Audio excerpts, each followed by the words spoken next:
ഞങ്ങൾ ഈ തെരഞ്ഞെടുപ്പിൽ പാലക്കാട് മണ്ഡലം ഏത് വിധത്തിലും UDFിൽ നിന്നും പിടിച്ചെടുക്കുക, അതാണ് ഞങ്ങളുടെ ഈ തെരഞ്ഞെടുപ്പിൽ പാലക്കാട് മണ്ഡലത്തിലെ ലക്ഷ്യം. ആ ലക്ഷ്യം വെച്ചുകൊണ്ടാണ് പൊതുസമ്മതനായ പാലക്കാട് മണ്ഡലത്തിലുള്ള ഇവിടെ തന്നെ ജനിച്ച് ഇവിടെ തന്നെ ചെറിയ തോതിലുള്ള വ്യവസായ രംഗത്ത് വന്ന് സ്വന്തം അധ്വാനത്തിലൂടെ ആ വ്യവസായത്തെ ഒരു നല്ല നിലയ്ക്ക് മുന്നേറ്റം ഉണ്ടാക്കി എല്ലാവർക്കും പാലക്കാട് മണ്ഡലത്തിലെ രാഷ്ട്രഭേദമന്യേ സുപരിചിതനാണ്. മാത്രമല്ല അദ്ദേഹം ഹോട്ടൽ വ്യവസായിയാണ്. ഹോട്ടൽ ആൻഡ് റെസ്റ്റോറൻറ്റിൻ്റെ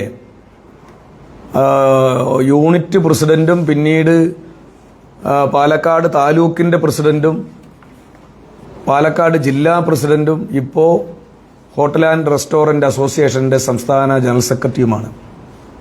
അപ്പോൾ ആ സംഘടനയ്ക്കകത്തും വളരെ സമ്മതനായതുകൊണ്ടാണല്ലോ അദ്ദേഹം ആ അസോസിയേഷനിലും വളരെ സ്വീകാര്യനായി മാറിയത്. അത്തരത്തിലൊരു സംഘടനയുടെ നേതൃത്വപരമായ ലീഡർഷിപ്പിലേക്ക് അല്ലെങ്കിൽ നേതൃത്വത്തിലേക്ക് അദ്ദേഹത്തിന് എത്താൻ കഴിഞ്ഞു. അങ്ങനെയുള്ള ഒരാളെ ഒരു പൊതുസമ്മതൻ എന്ന നിലയ്ക്ക് ഞങ്ങൾ നിയോഗിക്കണമെന്നാണ് തീരുമാനിച്ചത്. അതാണ് NMR റസാഖിൻ്റെ സ്ഥാനാർത്ഥിത്വം.